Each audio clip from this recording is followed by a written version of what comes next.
Aqui, pessoal, eu trouxe um estudo de caso de um projeto onde a gente teve a oportunidade de realizar esse tipo de pesquisa aprofundada, dialogando sobre desejos e medos, principalmente para a primeira infância. Entendendo a primeira infância, pessoas entre 0 e 6 anos de idade, que é justamente o ciclo,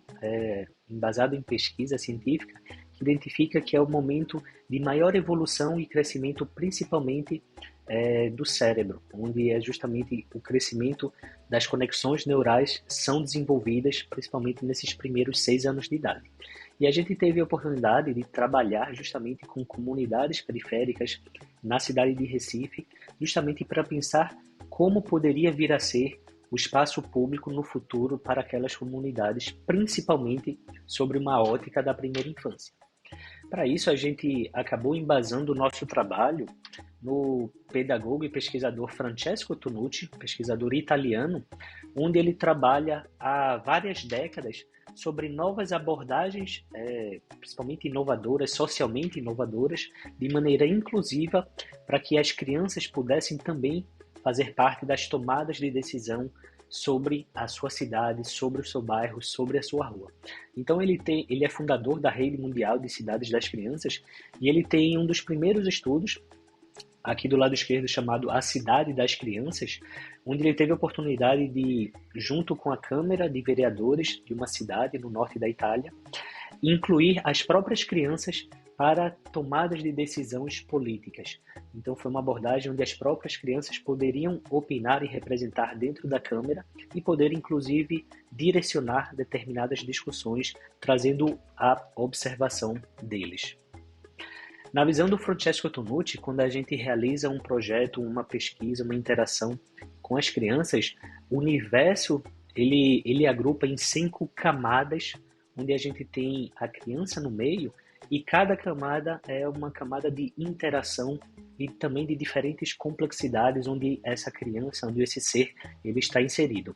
Desde o que ele chama de microsistema, onde a criança ela se relaciona na primeira camada de interação com famílias, amigos, espaço público, como os parques, creches, escola. E a partir disso vão criando outras camadas de interação a partir do crescimento também das crianças, criando uma segunda camada chamada mesossistema, onde a gente vê outros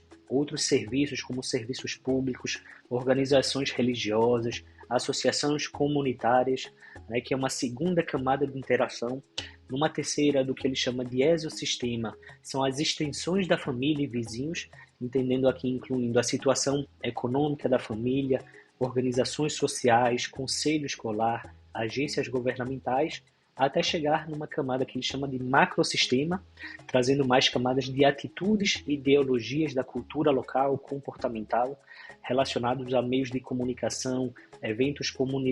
culturais e sociais, e por fim, que ele chama de cronossistema, onde de fato existem as grandes mudanças ambientais que ocorrem ao longo do curso da vida, onde de fato a gente não consegue mapear, mas a gente entende que é uma última camada de interação dentro desse universo. E a partir dessas análises aprofundadas com essas diferentes interações, a gente teve a oportunidade de desenvolver uma série de pesquisas e interações, a partir inclusive do desenvolvimento de novas ferramentas de interação, para a gente coletar não só a opinião dos adultos, dos pais, das famílias, dos prestadores de serviço público dessas comunidades, mas principalmente conseguir coletar o olhar das próprias crianças. Então, por isso, eu vou mostrar aqui algumas ferramentas que serviram para a gente começar essa interação, a gente interagir e entender um pouco qual é a perspectiva deles sobre o determinado futuro daquele bairro. Então, por exemplo, a gente desenvolveu uma sonda cultural a partir de uma montagem de um diário, onde a própria família, os cuidadores, os pais, eles iriam anotar dentro desse diário como era o cotidiano da relação com a criança na comunidade, a partir do olhar dessas interações com crianças, com a escola, com a creche e com os espaços públicos. A gente também desenvolveu um jogo interativo chamado Caminho para a Escola, para a gente poder interagir principalmente com as crianças menores, que ainda não necessariamente sabiam falar ou desenhar, mas elas sabiam se expressar quando a gente perguntava como era o caminho atual ou como ela gostaria que fosse o caminho no futuro. Então, para isso, a gente criou vários artefatos, vários personagens, interações dentro dessa caixinha, e a criança ela poderia brincar e falar e explicando como ela gostaria, o que ela encontra, ou o que ela gostaria de encontrar nesse espaço de futuro desejado. Para as crianças um pouco mais velhas, a gente também interagiu através de ilustrações lúdicas, pedindo para as crianças poderem desenhar como era o passeio delas de casa para a creche ou para a escola, ou também os caminhos que ela geralmente fazia no bairro. Então ela podia identificar quais eram os principais objetos e interações que ela tinha no caminho, e também a gente pedia para ela desenhar como ela gostaria que fosse no futuro. Geralmente desenhando mais árvores, espaços públicos, playground, brinquedos para elas poderem interagir. Então essa também foi uma maneira para a gente interagir realizando esse tipo de pesquisa empática. Uma outra maneira que a gente também teve a oportunidade de abordar foi através de eventos pessoais, eventos ao vivo, onde a gente criou um painel interativo com várias perguntas, principalmente perguntando o que as crianças mais encontravam na rua e o que elas gostariam de encontrar no futuro. Então elas também tiveram a oportunidade de escolher qual era o brinquedo que iria ter naquela praça, quais eram as atividades que ela gostaria ou ela poderia realizar naquele determinado espaço. Então, a partir da identificação de espaços obsoletos nesse território e a partir dessas pesquisas, a gente acabou refinando e desenvolvendo uma estratégia de futuro para aqueles contextos.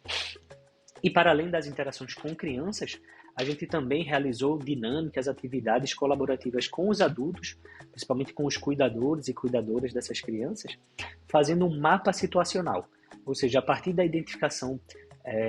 do bairro e desses potenciais espaços de melhoria, a gente acabou perguntando para desenhar dentro desse mapa quais eram as áreas que as famílias mais visitavam, quais eram as ruas que elas mais andavam, quais eram as áreas que elas evitavam passar por questão de segurança, por exemplo, e a partir disso a gente também criou o que a gente chamou caminhos seguros da primeira infância, justamente para melhorar esse deslocamento das casas para a escola e vice-versa.